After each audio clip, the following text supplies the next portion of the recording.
right, everybody, welcome. I'm Rob Rowan. I am the president of World Affairs Council Upstate, and I welcome you to this webinar called Will Democracy Survive the 2020 Election? The World Affairs Council Upstate is part of a nationwide system of organizations dedicated to engaging their communities in foreign policy, international business, and global impact issues. We are non-political, non-partisan, and strive to bring information in the most academic and unbiased manner possible. We hope that you can join us and form your own opinions and ask your own questions, and know that we are working to keep this as informative as possible. I want to thank Colonel David Davenport, retired, for being the sponsor for this webinar. He believes in our mission to educate you and the community on issues facing our world. It is people like David whose support makes this possible. Thank you, David. As a 501c3 nonprofit, we depend on your membership and donations to fulfill our mission to engage the community in the world. If you are not a member, please consider joining, or ask your business or educational institution to partner with us. You can find more information by typing World Affairs Council Upstate in your browser.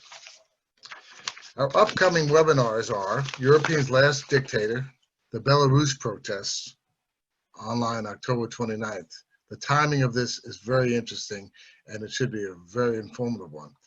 On November 5th, a new era, smarter food safety, a solutions approach, which is going to be interesting because of food issues are a major problem in the world today.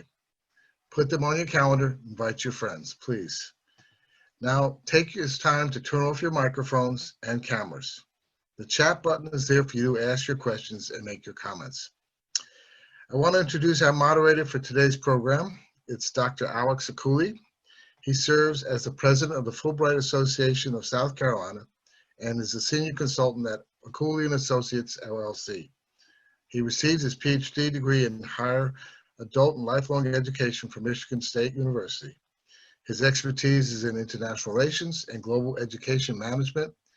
Dr. Akuli has served in multiple countries across Africa, the Americas, Asia, and Europe. He also serves on this World Affairs Council Upstate Board representing the Fulbright Association. At this point, I want to introduce Alex. Please take this away, and thank you again to our speakers for coming and sharing their wisdom. Thank you, Rob. Appreciate that generous introduction. It's been a pleasure to serve with you on the board for the World Affairs Council of Upstate. This important conversation today is brought to you by World Affairs Council of Upstate and the Fulbright Association of South Carolina. I am so delighted to be in the company of two scholars, bright minds, who have so much to offer in this conversation. And please allow me to welcome them and introduce them. First, Dr. Allison Clark Ellis. Dr. Ellis is a professor of political science at the University of South Carolina Upstate. She received her PhD in political science from University of Florida in 2007 and specializes in American politics. Dr. Ellis was a Fulbright scholar to Hungary in 2016, 4 years ago, when another important election took place. At USC Upstate, Dr. Ellis teaches classes on political behavior, campaigns and elections, the media and politics, Congress and the presidency. She also serves as the civic engagement coordinator and promotes student involvement in elections and the community. Thank you, Dr. Ellison, for being here. Dr. Frazier, Cleve Frazier, received his BA from University of Arizona, MA from University of Toronto, and PhD from Northwestern University. He is a professor of political and international affairs at Furman University, where he has also been the chair of the department. He's a former coordinator of the Latin American Studies interdisciplinary minor. He's a devoted believer in the benefits of experiential learning. Dr. Frazier has led numerous study away experiences for students over the years to places such as in Mexico, Cuba, Central America, and others. He has written and spoken on Latin American foreign policy, the U.S. Latin American relationship, and Latin American domestic politics. Welcome, Dr. Frazier.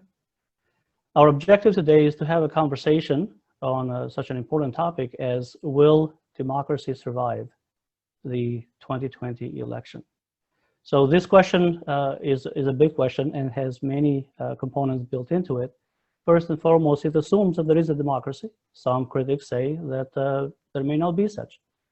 And so there is a mix of voices on this idea from abroad and here in the US, even in our own region. So as we have this conversation, I would like to first ask Dr. Alice to help us understand what is a democracy? What are some of the tenets of what we consider to be democratic principles, especially at a time of election? So Dr. Alice, would you please set the context for us for this important question? Thank you. Thank you, Alex, and thank you for having me today. So as far as, kind of setting a baseline for what would be expected in a democracy, especially in regards to elections, when I teach, political behavior, talk about these tenets of free and fair elections, and, one of them would be having sources of alternate information, which obviously we do have a lot of information out there. One would be to have the ability to cast your vote free and fairly, so everybody being able to vote. Obviously, this is one of the things that we can talk about today that people are a little concerned about, given some of the questions about if you mail your ballot in, is it going to get there? Some of even today, we were just talking about right before this started, ideas of things like in California where there were boxes put out to collect ballots that were not sanctioned by the state government there. And so this idea that we have to be able to vote and know that we've been allowed to vote, but also that it's going to be counted is one of those tenets. Aside from that, we have to know that the election results are valid, or at least feel that they are. And I think that this is another area that we could get into as well, is accepting the results of the election. Because if people don't feel like it's been conducted in a fair way, then they're more apt to reject those results. And then that creates a whole other set of issues. And so I think that, just kind of understanding that we all have a right to vote. People have a right to participate in the process. And then, of course, you have to have this idea that all the rules have been followed and therefore the results are valid. It's kind of a good place to start.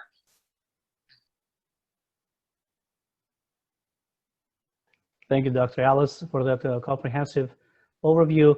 I will also invite Dr. Fraser to comment, especially from your perspective on international context. You have extensive experience in Latin and Central America, and there has been different opinions expressed in the media and in different conversations about if some of these dynamics, as we are witnessing, play out in other countries, and they have played out. The US typically has been that beacon on the hill for democracy, and has at times intervened or has been turned to and looked to for guidance and for helping the local elections in various countries, especially as in your expertise in Central and Latin America, with regards to carrying out a free and fair democratic election. Help us with some of these observations in contrast between what we are observing here and what has been learned from international context with regards to democratic elections. Well, again, and thank you, Alex, for the questions, and also thank you for your kind offer to serve as moderator. We really appreciate it. Yeah, again, I'm a Latin Americanist. Again, I guess that's the proviso. I'm not an expert in American politics, even though I'm a very interested citizen. My area has been in farther south in Latin America, and every now and again in Europe, and we can perhaps talk about that, especially given Allison's experience in Hungary relatively recently, because I think that there are some things that we can chat about there as well. Yeah, in the Latin American context, and I think as we all know, democracy's road has been bumpy in many of these countries. There are only really very few that have true kind of long-standing traditions of democratic practice and democratic institutions, Costa Rica being one, Colombia in its own way another, and Chile as well. Democracy, kind of happened relatively early. Actually, it's really interesting because, when you think about it, many Latin American countries got their independence not long after the United States did. And, they were trying to base their systems on the American model in a variety of ways. So you had kind of the procedural aspects of it, but you didn't have the true outcomes of it. It was really only in the 1980s and 1990s that you began to see this movement away from authoritarianism. And I'd like to have a conversation about that as well, given that there have been, comments about kind of rising authoritarianism in the United States or authoritarian tendencies. But a move from authoritarianism into a more kind of democratic practice. And I think from the point of view, and one of the good things about the transitions that these countries have made is that they have been able to, for want of a better term, kind of get their act together. There have been, for the most part, relatively free and fair elections in virtually all of the countries in Latin America. One of the issues, and Alex, you raised it, this notion of kind of the shining house on the hill, and the notion, and this gets into perhaps our mutual interest in foreign policy, this notion of American exceptionalism.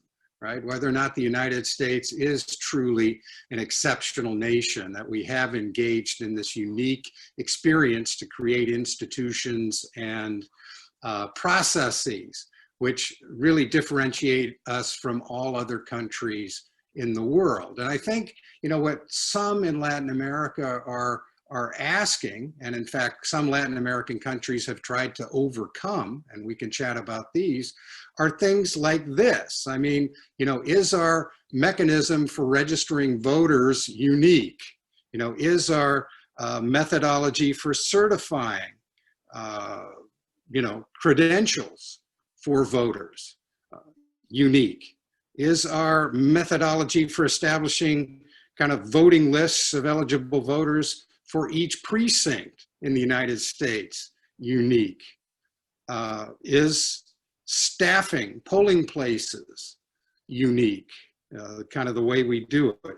Is printing, distributing ballots and other materials, and perhaps now overseeing electronic voting machines? Do we follow a unique process here? Do we follow a unique process when we count the results and certifying the results? And again, finally, I guess, are we unique now in, again, having a peaceful transference of power? And I think for certain countries, on the basis of their experience, they look at the United States and believe that, that the United States is not unique in that way, that there are some, again, if you will, commonalities with the experience that Latin American countries have faced. And also when you see more generally in the United States, the environment in which this election exists, right? Polarization, both in institutions and society as a whole, kind of the whole mistrust of institutions, kind of differing criteria for evaluating leadership in this case. Again, the notion of the provision, as Allison mentioned, the provision of information, whether or not we're getting, kind of unbiased information, which we as citizens can then use to evaluate the various, qualities of candidates, I would argue, and I think Latin Americans were arguing, that there are certain echoes of their own past experience that they're observing in the United States at this particular point in time, this particular moment. Thank you, Dr. Fraser. That is so very insightful. And it guys are thinking into questions that we have been grappling for some time as to, is our democracy in danger here in the United States? There are plenty of critics overseas and in on our shores that are very concerned about the footing of democracy in the United States. Dr. Ellis,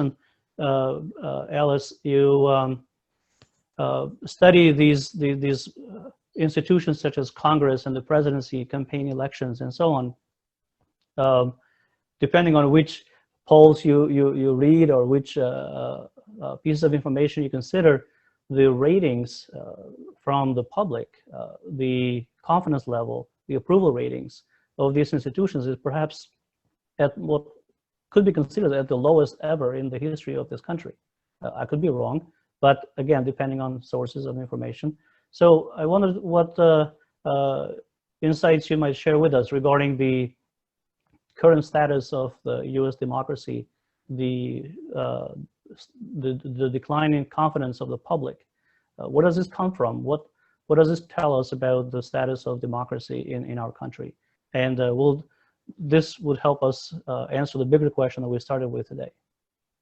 I think one of the biggest issues that we have is that people in the United States don't have a good idea of what democracy really is. And this is something that I've studied both in the American context and also in the Eastern European context as well, is kind of how do people develop support for democratic principles? How do they learn about them? Obviously, a lot of that comes from education and also from, you know, your family and kind of growing up learning about what a democracy is. But I would say that one of the issues we have right now is that there's not a very good level of knowledge in the US about what actually is a democracy. And so, you know, we have, for example, one of the words that's thrown around all the time now is socialism, right? Well, the problem with that is that most Americans don't actually know what socialism is. It's being used in a negative connotation, and so they think, oh, it's bad, but they don't actually know what it is or how it might be similar or different from a democracy. And so I think one of the kind of first things that we have to recognize is without a full understanding of what a democracy really is, then it becomes problematic, because how do you know then if some of the things that are going on are not democratic? Okay, so like this ability to recognize, you know, that goes, and it's tied into the Constitution as well, since obviously that is our governing document. You know, people not knowing what's in the Constitution. What does it actually say? What are the founders, you know, what did they intend? And if you don't know those things, then again, it's very hard to say, wait a minute, you know, this isn't going the way that it's supposed to be. And so then tying that into your question about, you know, confidence in American institutions, it's really kind of interesting because Congress always has a low level of approval. It just does, right? And so I don't know that it's necessarily any worse now than it ever is. It's typically pretty low. The anomaly is that if you ask people about their member of Congress, they usually are much more supportive than they are with Congress as a whole. And so that's kind of interesting, because it's like, well, it's not my person, it's all the other people that, you know, aren't doing what they're supposed to do, right? But in reality, obviously, you know, they act as a unit. And so I think that, you know, Congress historically has had a low approval rating.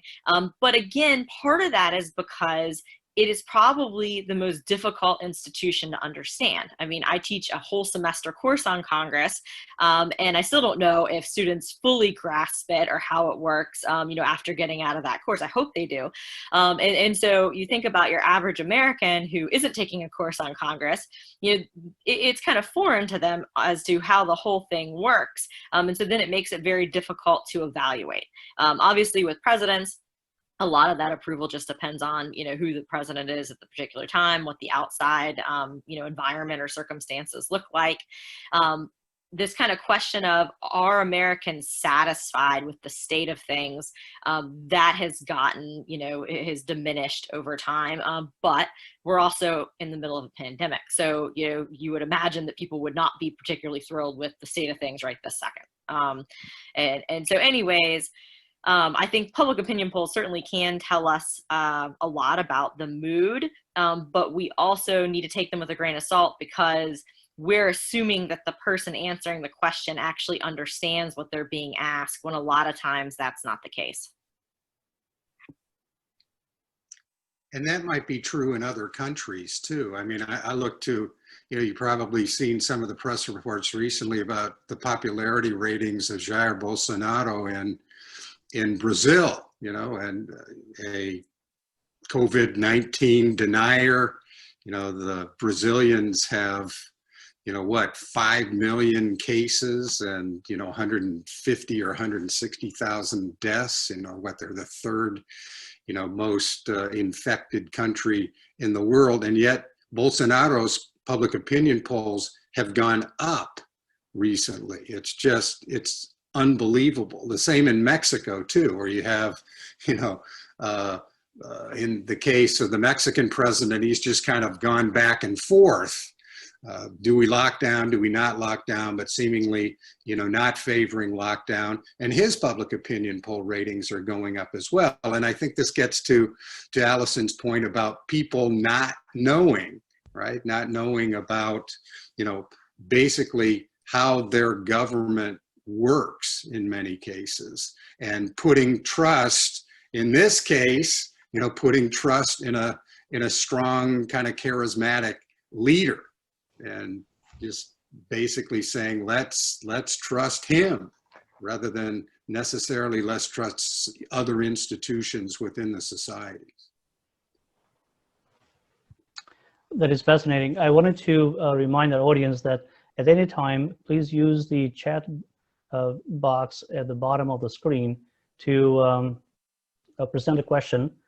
There's no need to introduce yourself or set the context for it unless it's critical. So along the way, as we have this conversation, I will look at questions from the audience, even though we have planned for time at the end of our conversation.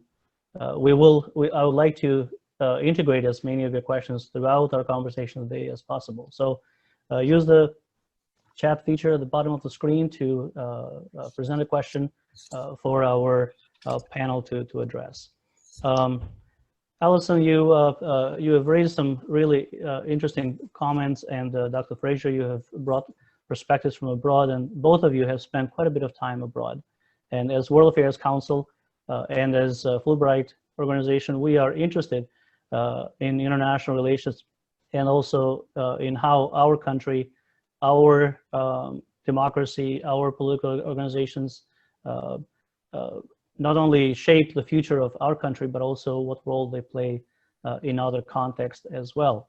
A point of concern that has come up even today during our conversation is voter confidence in the election process. Some of these reportings on, as mentioned earlier, about both parties have placed ballot collecting boxes in various places around the country. So with regards to voter confidence, what do you observe? Where does that voter lack of confidence come from?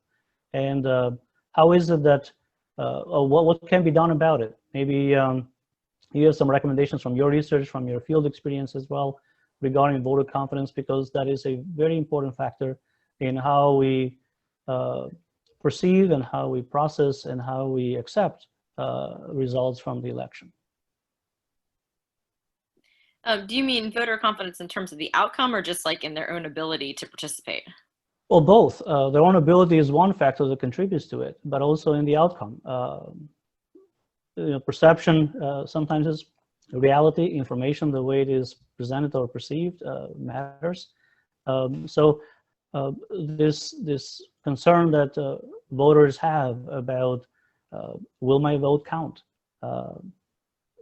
In your own field, you are experts on this topic. You're very familiar with truthism, right? What matters is not who votes, what matters who counts the votes. So all of these dynamics play out in a important election such as this. So voter confidence is important not only on casting their vote, but also in what does it mean? What does the vote mean, or does it mean anything? I think one thing that Dr. Fraser said that kind of resonated with me in talking about the context in other countries and kind of this belief in what leaders are saying, regardless of, you know, whether or not it kind of aligns with data. And I would, you know, also going along with what I said in regard to people not having as much information or being as knowledgeable, I think that a lot of times what people do is they look for shortcuts. And so one of those shortcuts could be a leader, you know, and so instead of spending time to try to collect their own information and make their own decisions about things, they're trying to, you know, minimize that amount of time. And so they're like, well, I'll look to this leader. I trust this leader. I'll believe, you know, what he or she has to say. And that's a shortcut. And so I think that's where you can kind of see some of these, you know, where it doesn't really line up between support for somebody and then maybe other beliefs that you might hold. And so, you know, in terms of voter confidence, I think a lot of that just kind of depends on, you know, who, like, what voters themselves are doing. Like, are you the type of person that's gathering your own information and you're making your own decisions and you're going to look at the election outcome and all the things that happen and kind of go, okay, well, I believe that this occurred in a, you know, pretty, I mean, there's always going to be abnormalities, but like for the most part, this went off pretty well. Or are you going to use some of these shortcuts? Are you going to pay attention to what the media is saying? And that could be whichever outlet or source that you happen to believe, right? Or are you going to listen to what leaders have to say? And so I think that that's where you potentially have some problems, because most voters aren't well informed. And so if they are just listening to leaders, or they're just listening to the media and not doing their own independent, you know, sort of research on it, well, maybe they have confidence in something they shouldn't, or maybe they don't have confidence in something that they absolutely should. And so I think that these are some of the potential problems that we could end up with, you know. And one thing I'll mention, you know, with the media is, and everybody wants to hate on the media, but I mean, that's not completely unwarranted. But we have to remember that the media is a business. Like, their main goal is to make money. And so when they sensationalize things, when they kind of phrase things in certain ways, they're doing it because they want to sell papers and they want you to watch their shows. And so that also is going to have an impact on the way that people view things as well. And so all of these factors kind of come together, you know, to work out whether or not people are going to believe that the results are valid or not. Well, I again, on the basis of my observations in Latin America, again, there are a couple of examples that I think we've talked a little bit about this before among ourselves, but one of the things that stands out to me in terms of an electorate trusting the results and trusting the process is the existence of, you know, some sort of, you know, they're called supreme electoral tribunals, or a national electoral institute, which is, you know, nonpartisan. It's an independent standalone agency, which is responsible for doing many of the things that I mentioned earlier, right? Kind of enumerating voters, you know, registering voters, you know, printing materials, in fact, actually controlling some of the media time that parties get in terms of campaigning, limiting the campaign period, you know, counting the ballots, and ultimately certifying the results. And again, one of the examples that really springs to my mind is in Mexico, which is the result of their democratization process, created a national electoral institute, which is responsible for, again, doing many things. But I think the most important thing is creating a sense of trust among the electorate that the elections are going to be free and fair, because, you know, up until the early 2000s, they were anything but.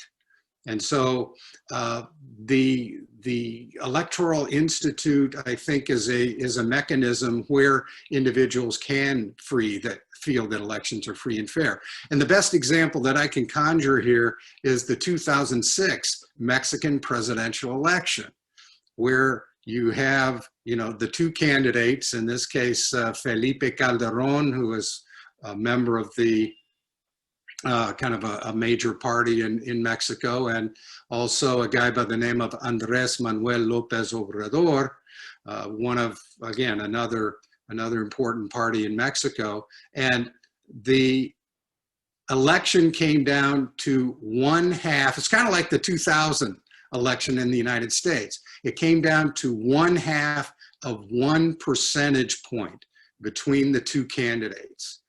Out of 40 million votes cast, it was about, again, 240, 230,000 votes. And, the electoral authority ultimately certified the results. And even though there were some disturbances, by the losing side, ultimately the losing side did recognize the results. And you saw this peaceful passage of power from one president to another. You see that in Costa Rica too. Costa Rica's had an electoral council since it became a democracy in 1948. So that might be a mechanism, just kind of lobbing it out there, kind of a mechanism which might merit some thought, even in the US context. And I recognize that it would take, congressional and or perhaps constitutional revision.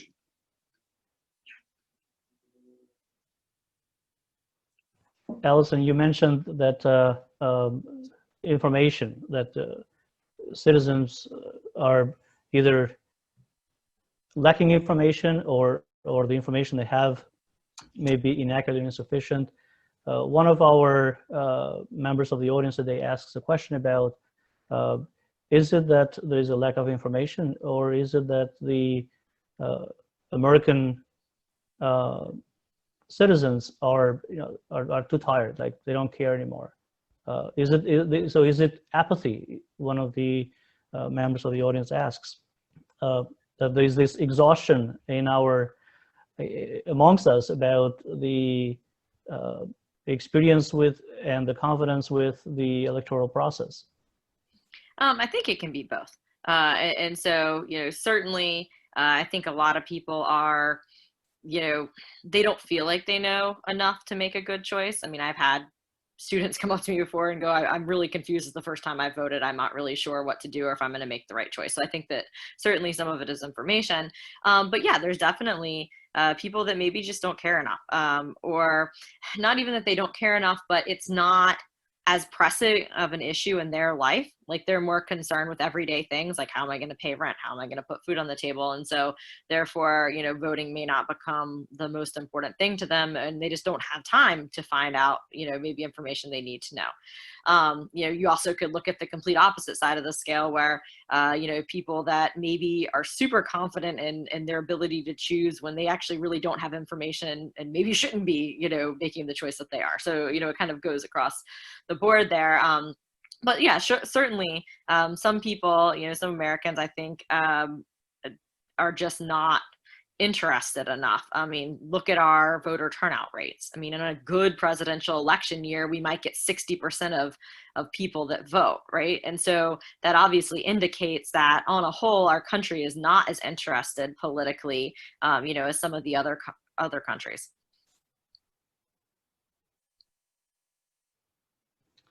The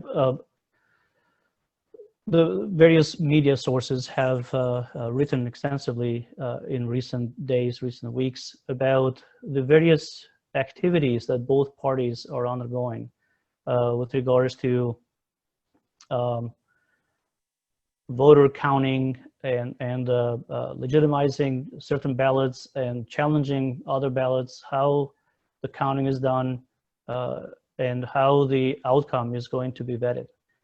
This has been a point of confusion and point of concern for many people, myself included, as well as widely talked about in international circles outside the United States with regards to how both parties are preparing for challenging the outcome of the election if it is not in their favor. Could you offer some comments and observations on this particular issue, especially as there is quite a bit of concern regarding what is about to happen or may not happen with regards to the Supreme Court nomination and perhaps confirmation. What does that mean? So I know I've put quite a bit in front of you, but just to lay the context for what the concern is with regards to voter counting and voter legitimacy. I would say that obviously there are always going to be some issues with elections, right? I mean, we have a large country, millions and millions of people. You're always going to have some issues because it's just impossible not to. I think that the 2000 election really highlighted some of these problems that we have. I think that there have been a lot of things that have been changed since the 2000 election to try to prevent some of these issues again. So if you can kind of remember some of the issues with voting machines and ballots and how they were formulated, and how do you recount? And I actually saw, I've got the chat box open, and somebody asked about the new voting machines in South Carolina. And so we've had electronic voting in South Carolina now for a while, but just in the last year they updated the system so that now you also have a paper ballot that it writes down your answers, and then you put it in the Scantron. And so if they did need to recount the ballots in South Carolina, instead of just retabulating an electronic machine, which we know doesn't do anything really, right? You have a physical ballots that you can go back through and count. And so that's kind of this extra step to, let us kind of check things if we need to, right? And so I think that there definitely have been strides made just since the 2000 election. Are there still going to be problems? Of course there are. I would almost suggest that in some ways, with everybody being so concerned with problems, that it may even create some, just in the fact of everybody wanting to make sure it's okay.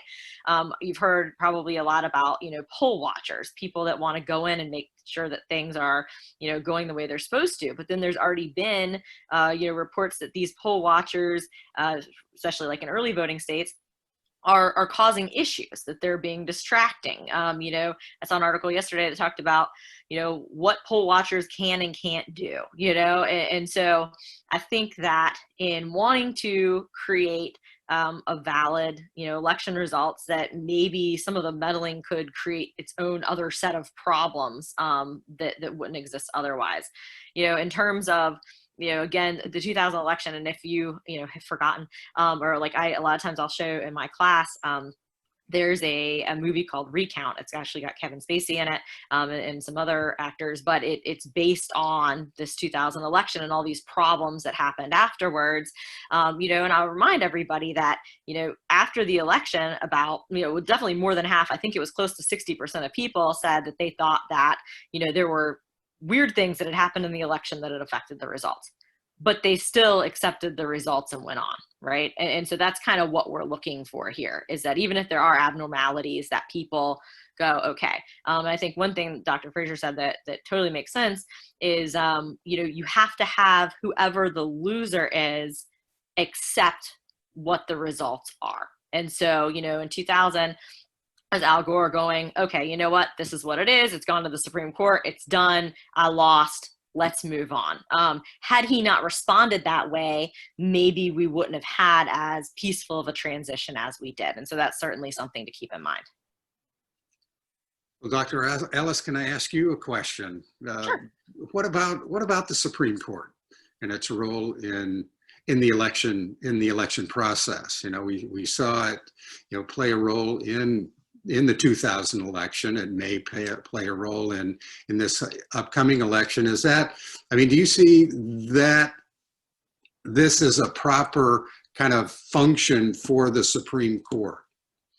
Is it truly, it seems like in certain cases, there's this doctrine of political questions. Isn't this like the ultimate political question that the Supreme Court might want to avoid?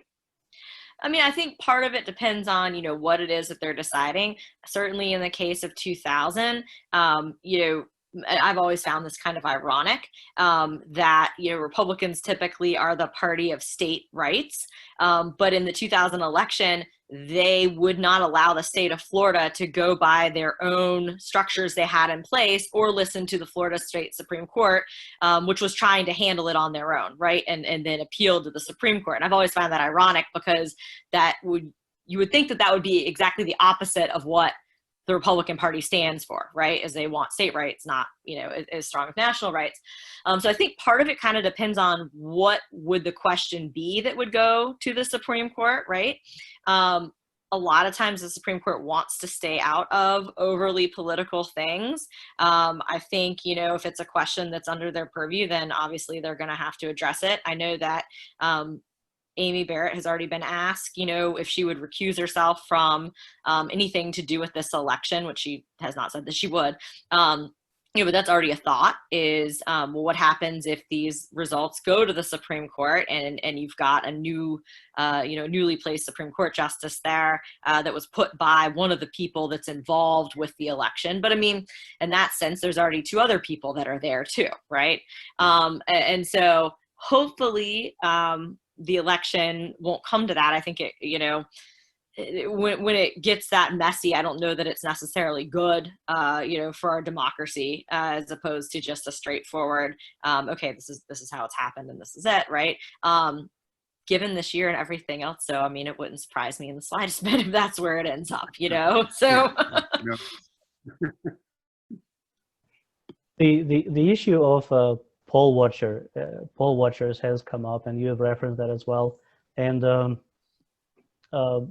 the U.S. the international community has sent poll watcher elections supervisors from the United States and other places to other countries to serve as these independent bodies to observe and to legitimize or criticize or whatever the case may be. Ironic as it may be, does it sound like there is some room for independent poll watchers in our elections? I will present that as a rhetorical question. But to the question of the Supreme Court, I think we're also at a point to bring in a question from our audience, and it has to do with the Electoral College. Alison, you have taught in Hungary, and you've given lectures in other countries as well, and so have you, Cleve. This was, I didn't grow up in the United States, so in the years I've been here, 20 some years, this has been one of the most confusing things, Electoral College and its function. From my understanding in the early days, and those with whom I interact in international context, they are, and as well as I was, quite confused by, what do you mean? The popular vote is for X person. Why didn't this person win the election? So can you explain a little bit about the role of the Electoral College, number one, and number two, the states are sort of preparing for how they're going to select. Let me read the question from our audience here. How they're going to select their own electoral college delegates. And since the legislation is Republican, are going to choose in favor of the president, perhaps. So the role of the Electoral College, how the states might be preparing to select their own delegates for what could be stage 2 of elections process. Well, I will say I agree from teaching in other countries and whatnot. The Electoral College is one of those things that just completely baffles foreign students because it's very unique and one of our least democratic features that we have, right? You know, kind of going back to where we started of these tenets of free and fair elections, you know, one is that there's a one person, one vote principle. Well, you can't have a one person, one vote principle when you have the Electoral College, because if you live in a state like South Carolina, that is a predominantly red state, then if you vote, you know, Democratic in the presidential election, then your vote basically doesn't count because all of our electors are going to go to whoever wins the state's popular vote, which is most likely going to be the Republican candidate, right? And so that's problematic in and of itself. one of the other things, well, there are many things, but one of the things with the Electoral College, it doesn't work the way that it was initially intended to by the founders. And so, when the founders set out and they kind of wrote this in, you have to understand that our population was a lot different. It wasn't nearly as educated. The founders had, they were afraid that people wouldn't be able to choose properly for themselves. It was kind of this safeguard against a kind of actually a populist leader that would come in and get people behind them when maybe they wouldn't be the best thing for the country. And so it was a safeguard. And it doesn't work that way anymore, because now, in most cases, states bind their delegates or their electors to vote for whoever wins that state's popular vote. Not every state does it that way, but most of them do. And in many cases, they are legally bound to cast their vote in that way. And so, the discussion surrounding the Electoral College has kind of morphed, particularly in the last, I would say, 5 years, into that it was a way to kind of equalize votes between urban areas and rural areas. There's some of that, but that wasn't really what the intention was. That's kind of something that has been a new narrative that has come out, again, over the last 5 years or so, to kind of try to explain why it's okay to still have the Electoral College. As you probably know, Americans aren't huge fans of change. That's why our Constitution has been amended so few times over the course of our history. And so, you might be thinking, why do we still have this? Well, we still have it because we'd actually have to amend the Constitution to get rid of it. And people are just a little, shy of doing that. And if you figure that, up until the 2000 election, it had been more than 100 years when you had somebody win the popular vote that was different than winning the Electoral College. And so people were like, you know what? Most of the time it ends up the same way anyways. Who cares? It happened in 2000, it happened again in 2016. So now people are like, well, it's happened a couple times now. But I think the consensus is still, it's happened 5 times in our history. Is that something that we need to mess with trying to change? And so obviously there's varied opinions on that. But certainly, what do kind of non-Americans or outsiders think of it? Of course it's confusing. I think it's a confusing thing to most people that live in this country as well. And I think outside the country, just in the Latin American context, there have been experiments with the Electoral College, but I guess as a gross statement, kind of the experiment has proved that they really don't like it that much. And in fact, Argentina's had it off and on, Brazil's had it off and on, some other countries have as well. But it's interesting too that when you see a country adopting the Electoral College, it's been during a period of authoritarianism, not democracy. It's really fascinating.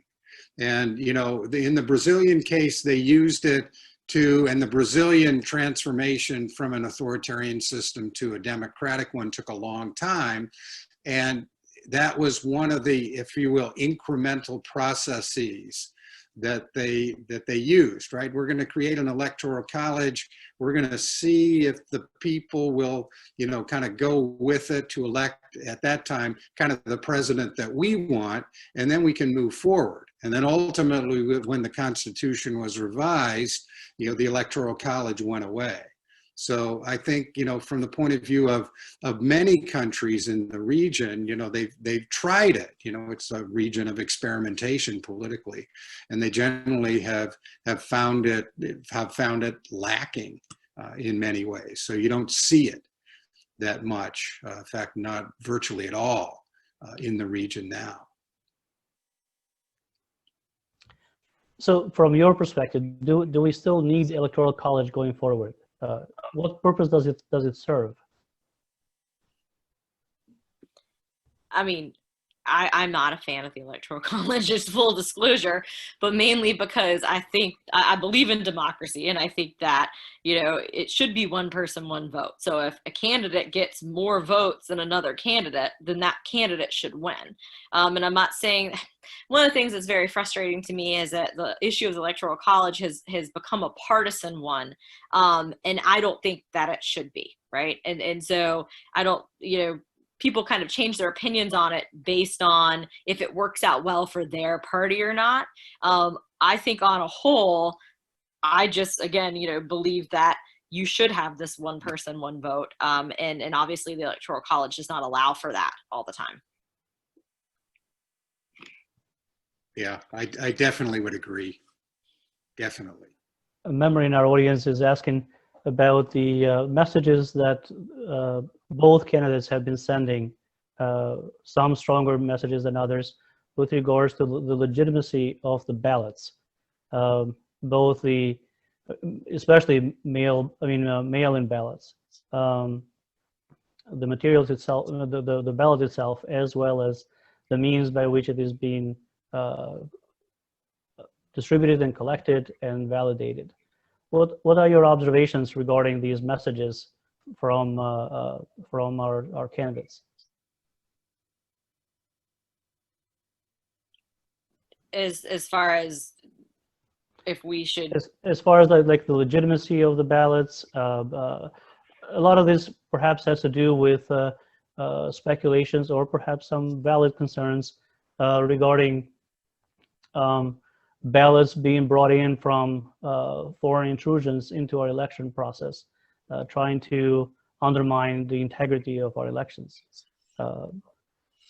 Is this a larger concern than that, or not so large a concern as it is perceived to be? I mean, I think that certainly with the rise, especially of social media, we've seen a lot more interference in our elections than we have in the past. And so that's kind of still a relatively new development that we're trying to understand the full extent of.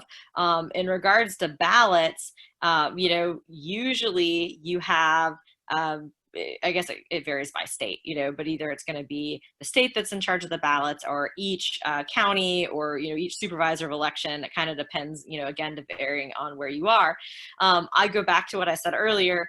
There's always going to be some ballot issues, and so I referenced the 2000 election earlier. If you remember, many of you, I think it was Palm Beach County, but they had the butterfly ballot, and so you've got all of the holes down the middle and the candidates off to each side. And, that wasn't, well, actually, I don't know. I don't know if it was done intentionally. I don't think that it was, unless the, supervisor of election just really liked Pat Buchanan, because he seemed to be the one that benefited from that the most, but that was just a poor design choice. And so I think that the kind of what people want to do, or at least maybe what the media wants to do, is automatically make it some sort of nefarious thing, like, oh, we've designed this ballot poorly because they're trying to skew the election in one way or the other. And sometimes maybe that's true, but I think a lot of times there's just mistakes that happen, or maybe they've been done in a way that they weren't supposed to. I know that there was an issue, I'm forgetting which state it was, where the ballot was printed incorrectly, and it seems like it was just a mistake, and so I think we also have to sometimes just kind of step back and go, is somebody really trying to, alter the election results based on ballots, or is some of this just simple human error and we can write it off as that? And I think it can be a combination as well. I'm not saying it's all that way.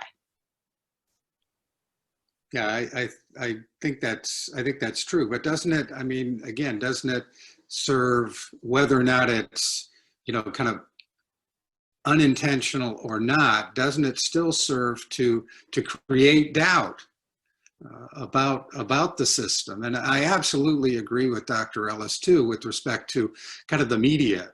And I think the media has in its own way, and this gets back to her comment too, and I absolutely agree with that medias are businesses, right? That they produce content for consumers in ways that they hope they will benefit more than their competition.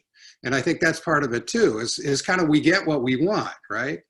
In the sense of, we consume media that we tend to maybe agree with. And it seems like the media on both sides has been kind of ginning up this particular issue.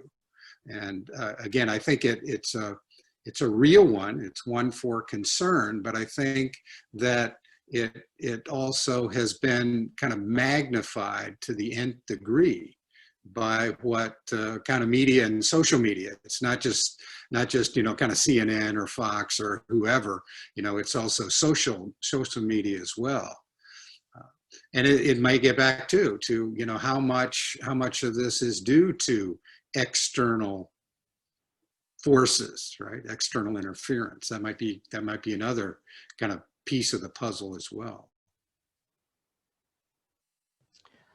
Fascinating. The polarization factor has played out quite significantly. One of the members of the audience raised the question about how several Supreme Court justices were confirmed by significant bipartisan support. And in recent times, we have seen less and less of that. So one of the other members of our audience is asking the question about what role does this polarization factor, as well as the social and civil unrest in various cities, is going to play in this year's election.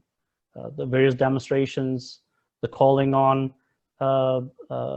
some refer to them as vigilantes, but others refer to them as poll watchers, their presence at various polling sites. How are these factors, do you anticipate, are going to play out and perhaps interfere or nuance the voter experience, or prevent it, interfere with it? I don't know, Dr. Fraser, you might be able to offer something in terms of kind of protest, just because I know that there's a lot more of that takes place in Latin American countries. So I'm not sure if maybe you wanted to address that. Yeah, well, it is. I mean, yeah, in Latin America, over time, even in the democratic environment, but certainly in the kind of, again, the more authoritarian environment, you know, civil unrest, kind of civil protests were a mechanism to express, you know, kind of dissatisfaction with a particular government, and not necessarily just through, you know, the ballot box, but also, you know, in more general, sometimes violent, sometimes not, terms. So I think that, and in many of these countries, polarization was a factor. And I think in certain countries now, even in the democratic environment, you're beginning to see, just like in the United States, you know, increased polarization.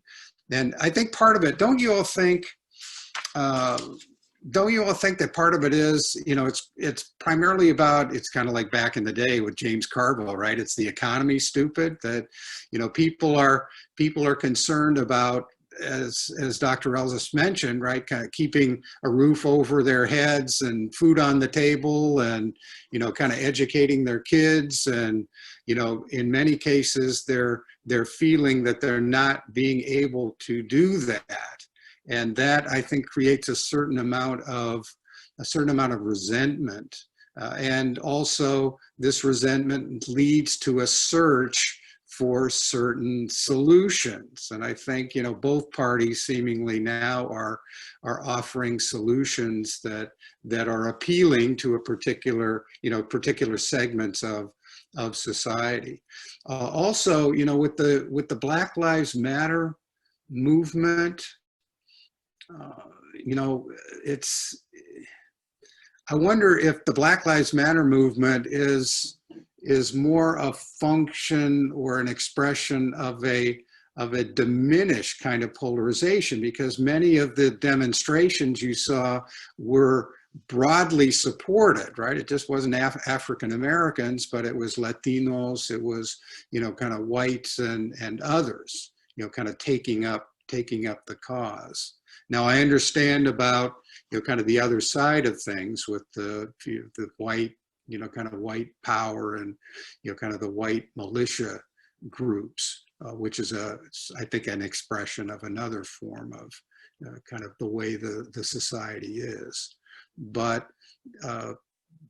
you know, polarization, I think, has, to a certain extent, increased because of economic concerns, but also, again, there are these cultural kind of messages, these cultural realities now that have moved, us to consider, taking one side or another.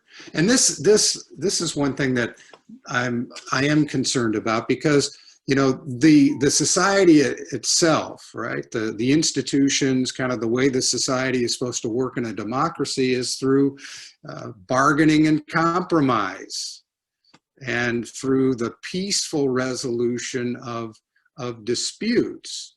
And I think we're seeing that less and less, not only in society, but also within the institutions themselves. It seems like, with, say, the confirmation of the new nominee, that, it is going to be a party line vote. And, in a society like ours, in a democracy like ours, that probably shouldn't be the case. As Alex mentioned, most of the confirmations back in the day tended to be strongly bipartisan or mostly bipartisan, but we're not seeing that now.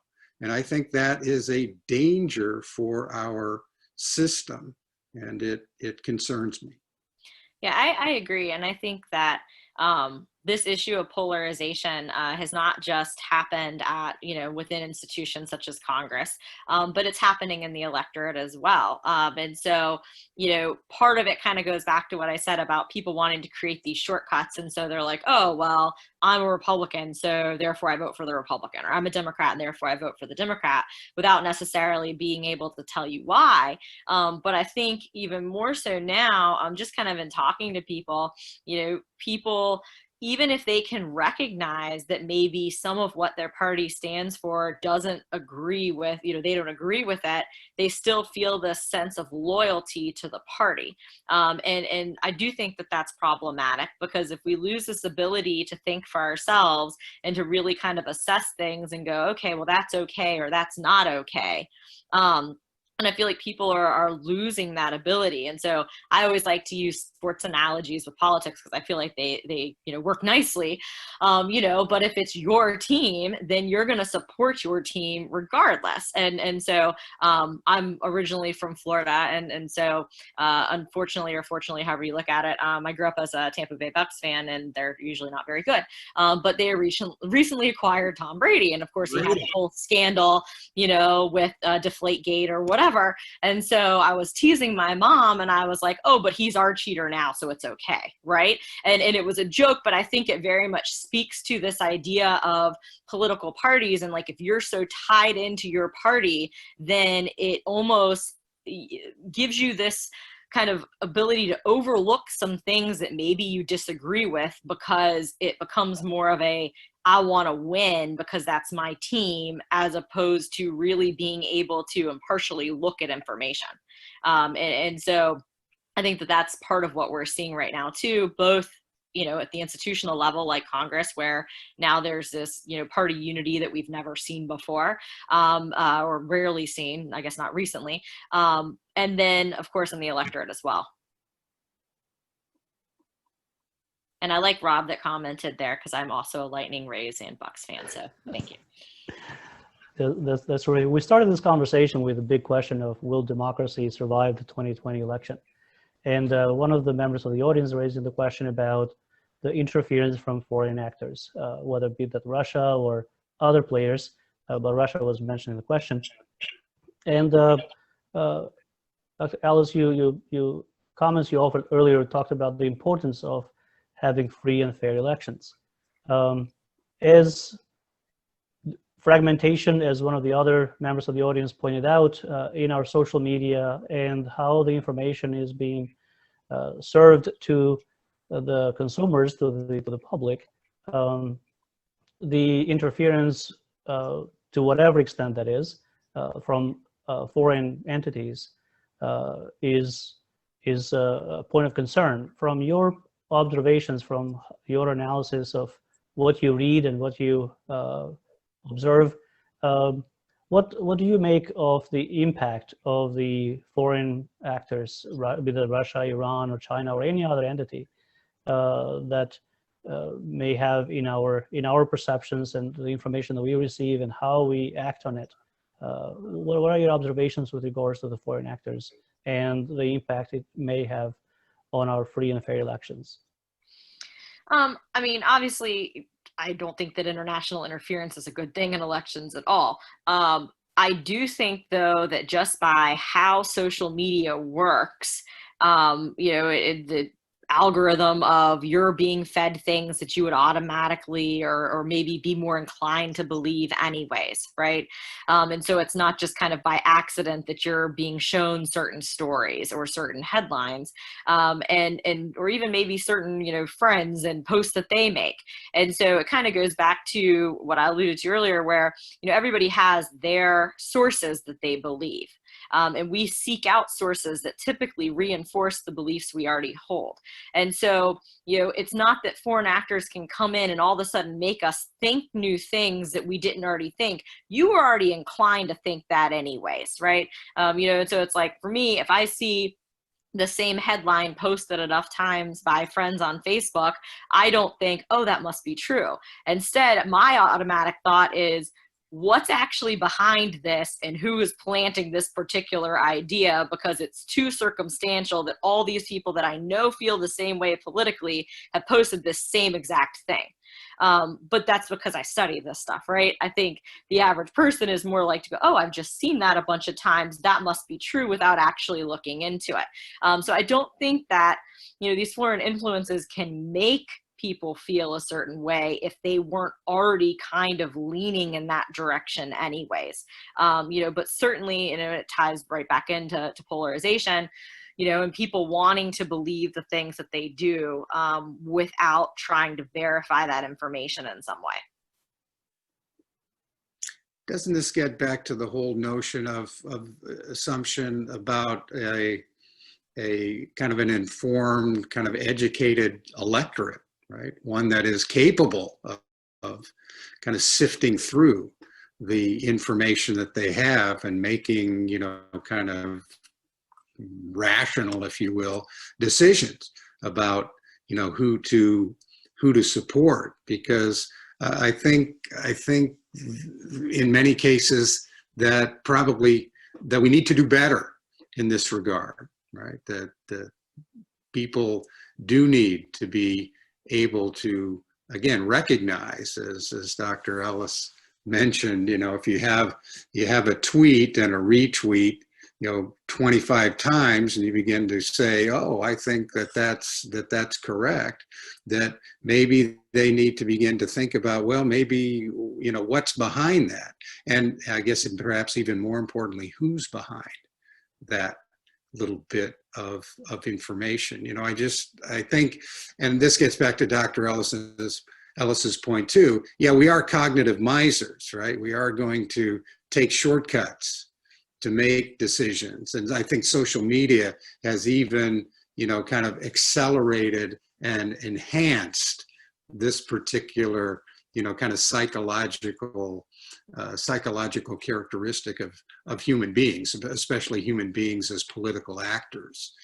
And I don't think it's probably not going to change. I think obviously the prevalence of social media and also the sophistication of those who are seeking to influence how people think, and also I think even more importantly, how people vote, is a significant issue with American democracy as we move forward. Yeah, and I want to say, I think that social media, it also really allows people to create this echo chamber, right? And so, I don't know how many of you use social media, but I know for myself, if I'm sick of hearing somebody, spew things that I know are not true and I think are just ridiculous, I mute them. I don't have to see them anymore. I can unfollow them, right? And so that's really kind of changed the way that we have political discourse, because, if you take social media out of it and you think about conversations maybe that you would have with coworkers or with friends, and somebody is bound to express an opinion that you don't necessarily agree with, but you have to then kind of face that and talk about it, or, however you want to confront it, whereas social media allows you just to ignore it altogether. And so I think that we saw, especially like after the 2016 election, I had friends in more liberal parts of the country who were just completely floored that Trump had won because they had never met a Trump supporter. They had never talked to anybody that had expressed those opinions. And it's because they had created enough of a bubble or an echo chamber for themselves that they were unaware that those opinions even existed. And so that's why, like, I try to keep some of the people that annoy me just so that I can kind of see what their opinions are, you know, but most people, they're going to mute that out. And so I think that that leads to further polarization as well, because you get this idea that everybody thinks the same way as you do.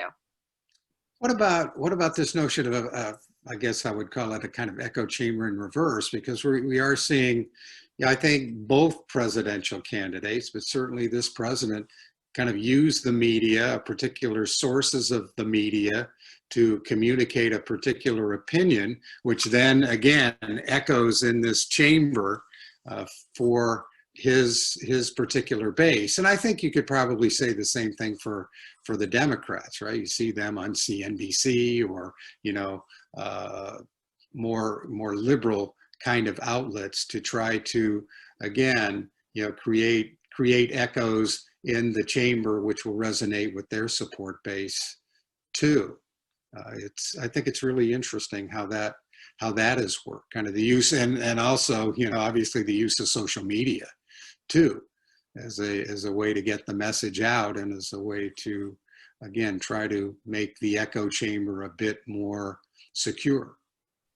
Yeah, I mean, and one thing that social media really allows for politicians is they can have an unfiltered message, you know? So if they go on a news program, then you're going to have somebody asking them questions, you know, or even if you give a speech as a politician and it's being reported on the nightly news, they're going to summarize it or take whatever snippets of it they want to. If you send a tweet out, you've sent your unfiltered message exactly the way that you want it.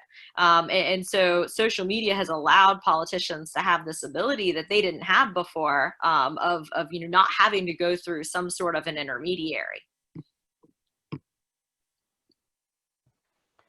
Well, that is indeed very interesting, because how the information that we as the people, we receive it, what meaning we make of it, and how we act on it is at the essence of where we are today with the experience and the fears and anxieties of the upcoming election. One member of our audience is raising the question that when will the American people realize or own the fact that elections is not a spectator sport? We have heard many times that people do not vote because they do not like either candidates, or their choices or their options are not all that great. So why vote at all? So voter confidence has been a major concern, and is feeding into this worry about how will democracy fare in this current election. With the fragmentation through social media and the news, where the American people get their information, their news, Dr. Ellis, you also coordinate the student civic engagement at USC Upstate and in the community. I wonder what thoughts you have about having courses, a course or courses that universities could potentially offer for free for the community, so that the community can better understand what the election process is like, what the candidates stand for, side by side, a neutral, impartial type of teaching and learning experience for our citizens.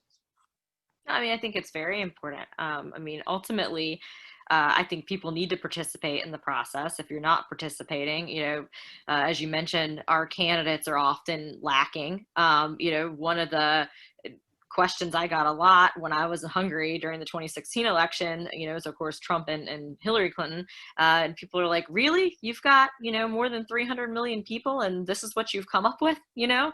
And I think that is a result of lack of participation. I mean, some of that also has to do with the way that our system is set up, and that's another issue, you know, but people, when you don't participate, then you're also not having a say in who's going to lead you and what kind of policies they're going to put forth. And so I think that, yeah, any information that we can give potential voters, to make them feel better and to make them participate, it should be nonpartisan, because ultimately we should want everybody to vote. We should want everyone to participate, because that's how our system is supposed to work. It shouldn't just be the people that are better educated or feel like they're more knowledgeable, and that's the skew that we have. If you look at who voters are, they tend to be older, they tend to be better educated, they tend to have better jobs, and so I think that's a great question of like, well, how can we better serve everyone, so that all types of people and all sorts of backgrounds would want to participate in this process. And again, in certain Latin American countries, and again, Costa Rica comes to mind with their Supreme Electoral Council or Commission. That's one of the tasks that the tribunal is charged with, is kind of civic education, right? Providing information to citizens about the electoral process and the importance of voting. So it's, again, other countries take it very seriously as well, kind of civic education. In this case, through a kind of nonpartisan, neutral type of institution, which I think is fascinating as well. Right, because I think, when you have parties, both parties, and even third parties as well, they'll participate in trying to register voters or trying to mobilize them or whatnot, but they're obviously going to do it from a partisan perspective. They're going to target people that they think would support their party, as opposed to some of these nonpartisan or nonprofit groups that try to target everybody. And so that's one of the things, I guess, that's baffled me a lot in kind of recent months in regards to this election, is just this talk about, well, mail-in ballots, well, do we want to encourage people to vote, and it becoming a political thing, well, if we encourage more people to vote, maybe it's going to favor this party over the other one. And like, to me, it shouldn't be a partisan issue. It should be, we should make it easy for people to vote, because that's what you do in a democracy. I mean, obviously you don't want to open it up to fraud or whatnot, but like, you should make it as easy as possible for people to go and vote. That's why other countries have automatic voter registration. We're one of the only countries that requires you to go through that extra step of registering. And if you live in a state like South Carolina, you have to do it 30 days ahead of time, whereas most countries in Europe, you turn 18 or whatever the age is to vote, you go down to your polling place with your passport, and you get to vote. Like that's it, right? And so we have a lot of barriers that make it more difficult for people to vote, that I feel like, it would be in all of our best interest to try to encourage participation.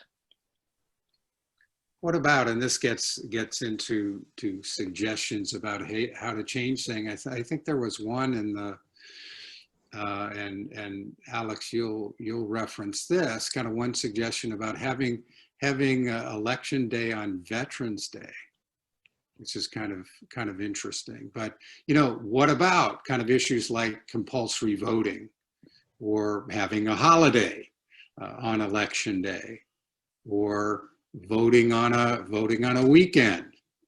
Will this improve turnout? I know certainly it does in other countries. You get say in Brazil, where voting is compulsory, you do get 85, 90, sometimes more % turnout for presidential and congressional elections. So is that possible in the United States, do you think, Dr. Ellis? I definitely support having Election Day on some sort of a holiday. I think, again, we're one of the only countries that has it on a Tuesday, when it's not a holiday and most people have to work. And so that certainly makes it more difficult. A lot of European countries have it on a weekend, or we'll create this national holiday. So I certainly would be a proponent for that. Compulsory voting, I don't really like, only because I feel like it takes away that choice, right? And so, you know, then there's kind of, to me at least, like this question of like, is it really democratic if you make people go vote, right? And so while I want people to participate, I don't really think we should force them to participate, because that kind of opens up a whole, you know, other set of issues, I think. That's just my opinion though. You know, that doesn't necessarily mean anything. Yeah. Well, we have segued nicely into what should we do, what could we do. We're talking about education outreach to the community so they better understand both the process and the information that they are receiving. One of our members of the audience is talking about, what do you make of this patriotic education that the president has been touting about? Without necessarily focusing a lot more on this, I wanted to ask your opinion about where do we go from here? We have acknowledged the variety of issues and concerns that exist. There is this fear and concern among our citizens regarding will the outcome of the elections be accepted? What can be done going forward? There are a set of recommendations that have been put out by the Commission on reinventing the American democracy. What does that mean? So maybe you have some practical recommendations, some observations that you might offer as to what can we do? What can we, the people, do with regards to our experiences and our concerns with the election outcome and the future of democracy in this country? You know, I think some of the things we've already discussed, kind of maybe having a national holiday for voting. I think the registration requirement's a big thing. You know, trying to reduce the burden of that, maybe equalizing a little bit more across states so that you don't have some states with 30-day waiting or registration, you know, periods, and then there's other states you can walk up that day and register to vote and then vote at the same time, right? You know, so maybe some equalization across the country of voting laws. I think one of the biggest problems that we run into, you know, and I looked at the recommendations that you mentioned, is that most of them would have to involve some, you know, constitutional amendments. And, you know, as I said earlier, that's just not going to happen. You know, it's been so long since we've had a constitutional amendment.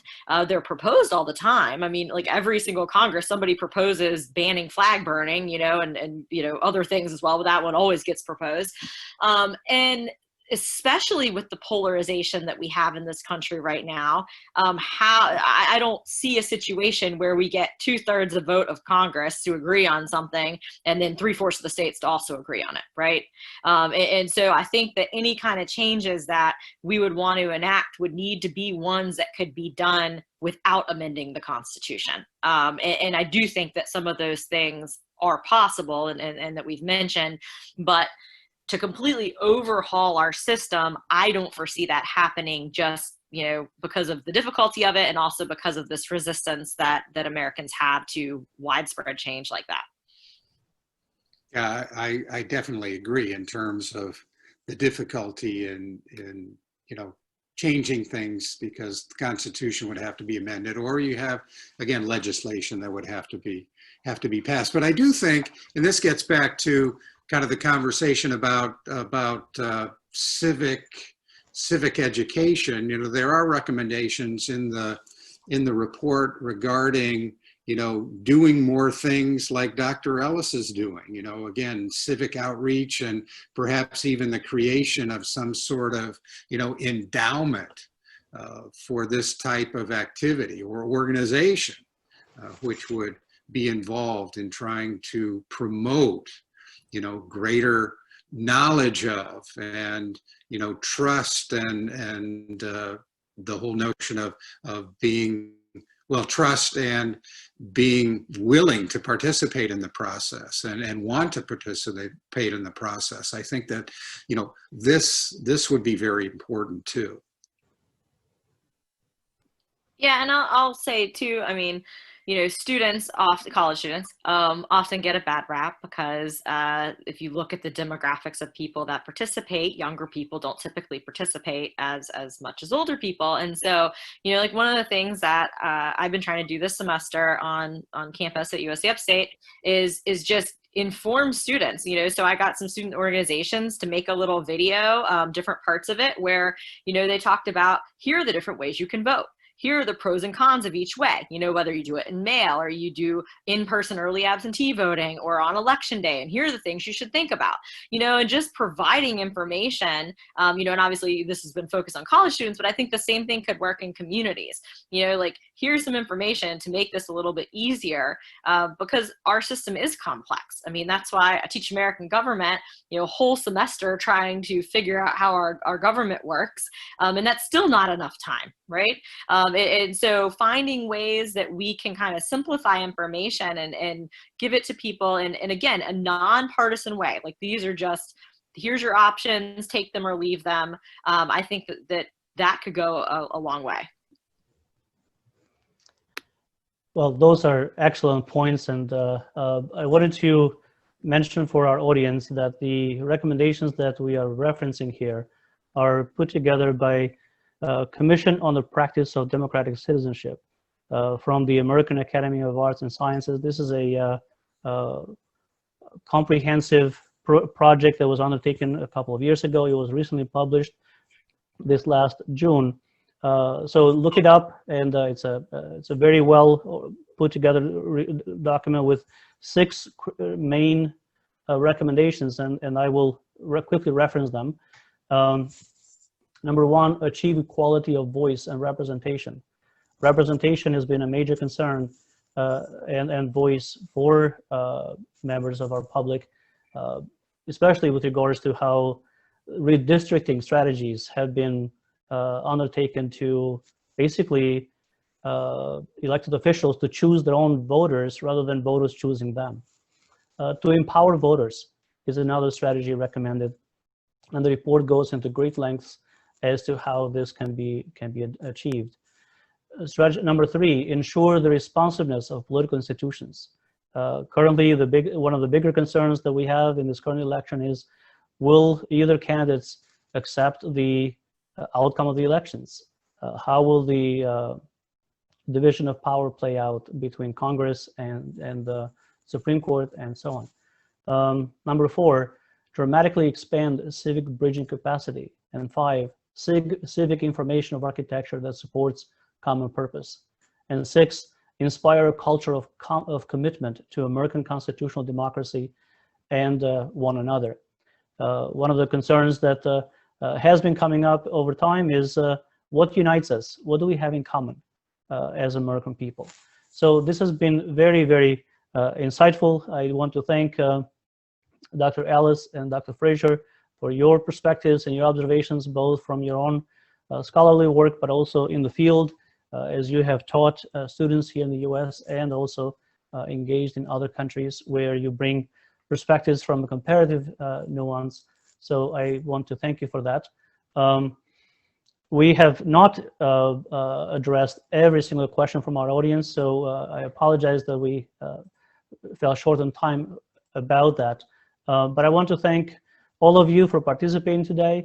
I know we are only a minute or two away from conclusion, so I want to acknowledge the World Affairs Council and the Fulbright Association for co-sponsoring this event today, and for all of you as participants. We also want to thank our sponsors for today, and would like to invite you to join us for future events. The one coming up next in our America and the World Conversation Series is on October 29 at 12 p.m. And the topic is, will this be the Europe's last dictator? We're focusing on Belarus and the protests there and the outcome of their election, which is quite insightful from an international comparative perspective as well. So for more information, please visit our website, upstateinternational.org. Thank you all for being here. Thank you, Dr. Ellis. Thank you, Dr. Fraser. And wish you a wonderful rest of the day. And go vote with confidence that democracy shall prevail in this country, even though we have these concerns and we have these observations and There has been evidence that even the current president has honored a rule of law in various instances. So even though it may seem a bit challenging at this time, I have every bit of confidence that American democracy is on strong footing because the people are not going to be apathetic anymore. So with that, thank you all and have a great day. Thank you.